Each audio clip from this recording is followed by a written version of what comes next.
Hello YouTube family, कसे आहात आपण? आशा करतो आनंदात असाल। काल बैलांचा पोळा सण साजरा झाला, व्यवस्थित झाला, आनंदात झाला। आम्ही पण साजरा केला, तुम्हीही केला असेल। तुम्ही कोणत्या प्रकारे साजरा केला ते सांगा। आम्ही साजरा केल्यानंतर आज बैलांना चारायला आणलं आहे शेतामध्ये। मस्त हिरवं हिरवं गवत खात आहेत बैल। आमच्या बैलांचे नाव सर्जा आणि राजा आहे।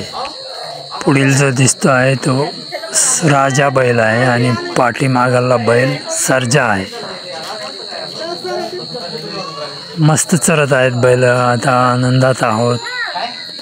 आशा करतो आपणही आनंदात असाल। बाकी सांगा कमेंटमध्ये। आवडल्यास लाईक करा, शेअर करा, सबस्क्राईब करा।